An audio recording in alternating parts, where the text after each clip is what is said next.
So what advice do you have for people coming up, aspiring to executive roles like yours and others in the industry that you've chosen? My biggest piece of advice is obviously about being optimistic. I mean, think about possibilities, and when you approach any kind of request in terms of how you want to rethink the way your work works, is to really be optimistic and forward-looking and positive about it.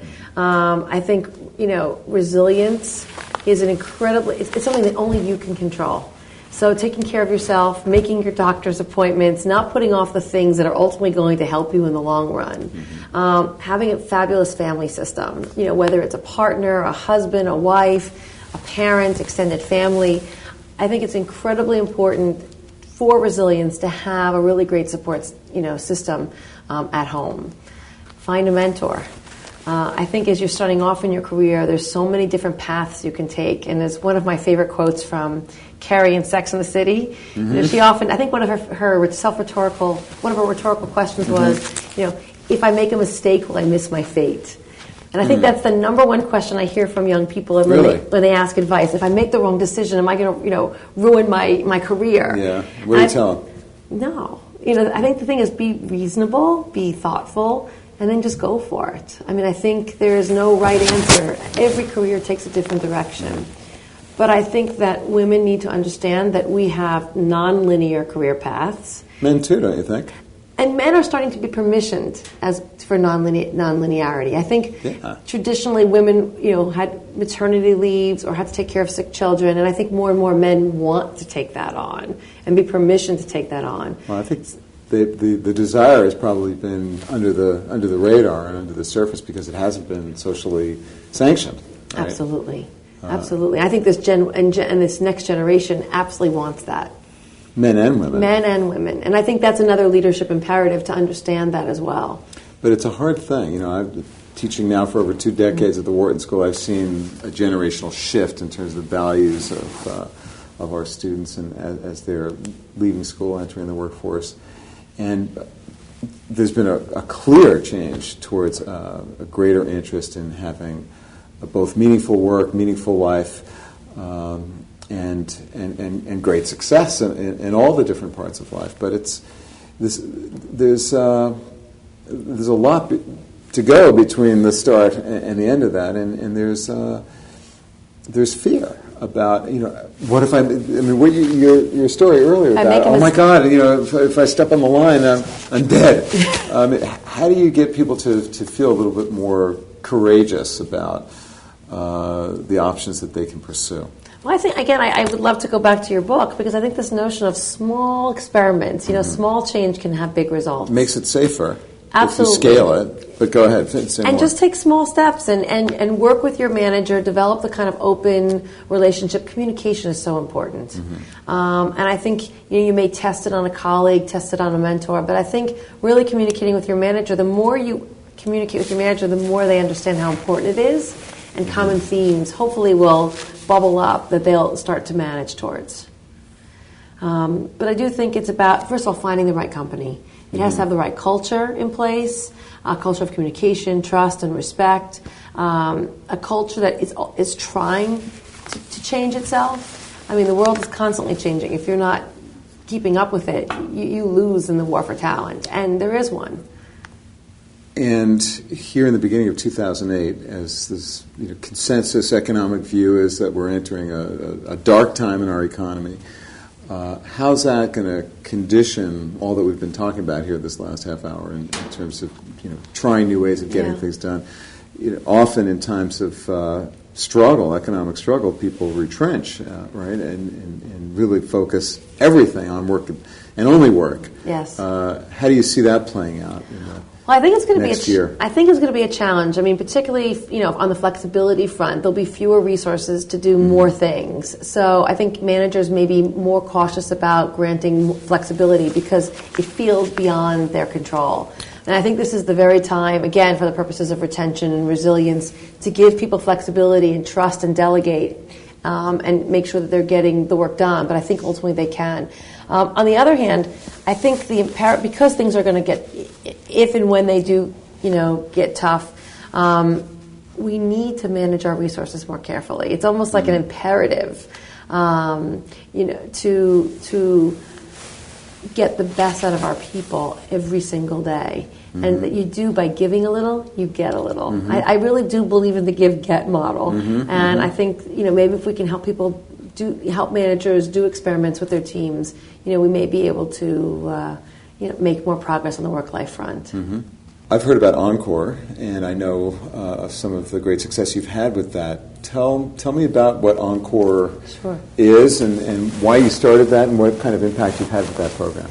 Encore, I think, is bigger than itself in the sense that it was one of the first... What is it? Encore is an initiative that legitimizes women and men who've left the workforce for some period of time to be rehired as a fourth pool of talent. So think of it this way. We go on undergraduate campuses to hire analysts. We go to graduate schools to hire associates. We go to competitors to get experienced talent. But we've really opened up a fourth pool of talent by looking at individuals who've had to leave the workforce, mostly for family reasons, either to take care of a sick family member, because they've off-ramped for children rearing purposes, as a pool of talent that we're intentionally recruiting. And it's been incredibly exciting because really experienced talent. Statistics say that 38% of women, for example, with graduate degrees, off-ramp, leave the workforce at some point during their career. Fully 93% of them want to come back. Now, what kind of skills do these people bring to the workforce? Haven't they gotten kind of rusty and not able to make it in the rough and tumble world of Wall Street? Well, that's exactly the stereotype that we're trying to bash. And the notion is because you leave the workforce for 3 years does not mean your entire educational history, your entire work history goes completely down the tubes. You may need to tweak your technological skills, your ability to use a BlackBerry, but you certainly have what it takes. I think what you really bring to the table versus maybe somebody else is judgment and maturity.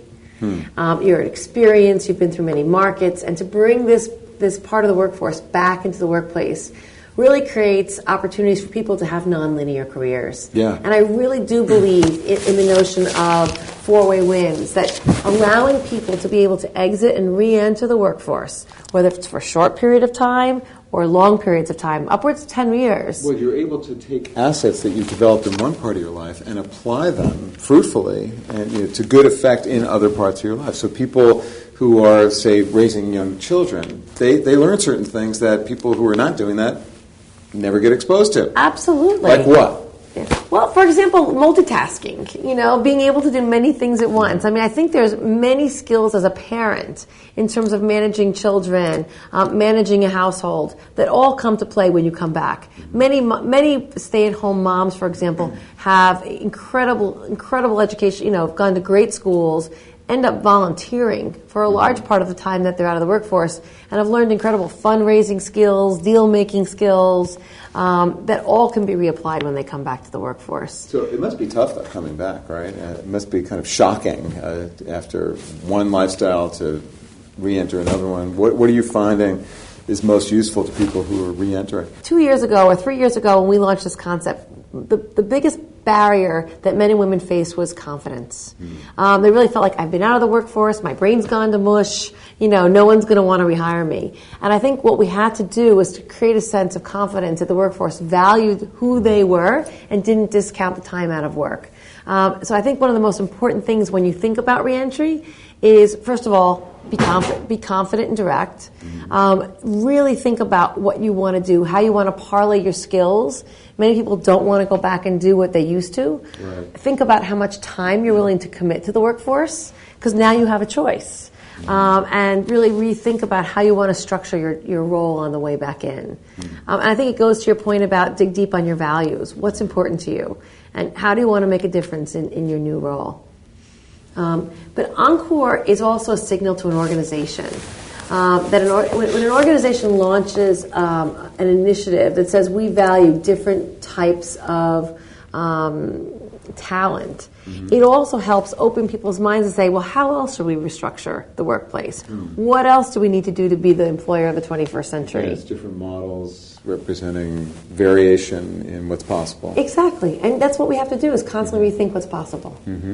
I think that's the key in this whole world of diversity and inclusion. Well, and in leadership, I would say. Absolutely. Indeed. That's the essence of what I'm trying to get at with the total leadership approach. You've got to be real, be true to what's important to you, be whole, recognize that there's different parts of your life that all matter, although what matters to you in the other parts of your life are going to be different than what matters to me, but we've all got a need to integrate the different pieces, and then finally to be innovative, to be continually recreating and trying new ways of getting things done and bringing the pieces together in ways that are mutually reinforcing. And it seems to me that your life and your career represents a great example of that. Well, thank you. Be real, be creative. I mean, it's great to be part of a company, a place that allows me to do that. Well, but you're also helping to shape what that company will look like for people coming after you in their capacity to be able to, their ability, rather, to bring together the different parts of their lives in ways that make sense for them and their businesses and their communities. Absolutely. And that's an important thing for your company going forward. Absolutely. Do you think it'll give you a competitive advantage? I mean, what are the other men and women on the street saying about what you're up to? When we launched Encore, I think every one of our corporate competitors, our major competitors, corporate America, I think everyone realized that this was such a simple idea that needed to be emulated. Well, it's a great experiment. What's the data been so far in terms of your impact? You've probably had some wins and some losses. Absolutely. I mean, we've launched the initiative in four regions. We've been in New York, London, Tokyo, and Paris. We've hired over 35 individuals. We've hit, pretty much 1 out of every 10 people that come in, we've found a spot for. Keeping in mind, we're not advertising for a specific role. Right. We're just saying we want great talent. People come to us, and then we try to find an opportunity for them.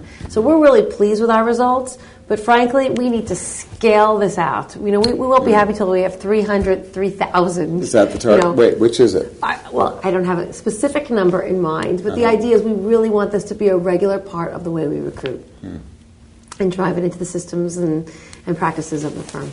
So are you doing any tracking of how people who return, who on-ramp, how they're doing relative to others in the company in terms of their performance, their satisfaction, their health? Well, I think people are, I can't speak for all of our on-rampers, but anecdotally, we have some wonderful stories.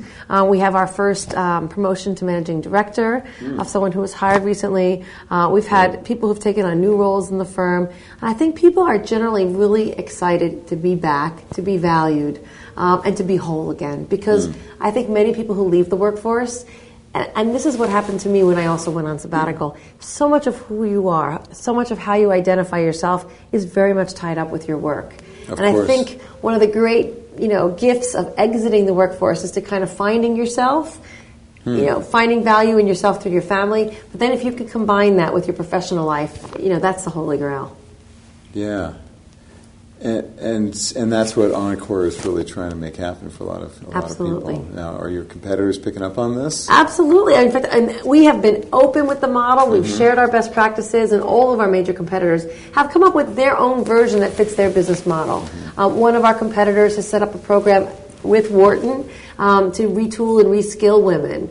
We worked very closely at Lehman with schools up at Dartmouth to create on-ramping programs. But other major universities, Harvard, Baruch College here in New York, are all coming up with programs, and many of my competitors are now both recruiting from and participating in those programs. Now, is this seen as primarily a women's initiative, since it probably is mostly taken advantage of by women, or is this another way in which the men are not permissioned to take advantage of opportunities to flex or to do things differently? Well, I think the original intent really was thinking about how we could grow the pool of women so that we could have a bigger pool to recruit from. So it really was about improving the leadership pool for women. I think the business imperative came out of the fact that we lost 40% of women with advanced degrees. And how do we make sure we bring them back to the workforce? But I can tell you that it has evolved. And we now, 10% of our program are men, And as you said earlier, it is permissioning men to do something that I think they've always wanted to do. Yeah. And in many cases, men have had to off-ramp because their wives have come down with breast cancer or have had other illnesses in families that they needed to be the caretaker. So it's not just about taking care of kids. Absolutely. So destigmatizing, I think, is one of the core objectives of an initiative like this, with Flex, with anything we do around rethinking the workplace. You kind of have to get rid of old norms and have people think creatively about how we're going to be more productive.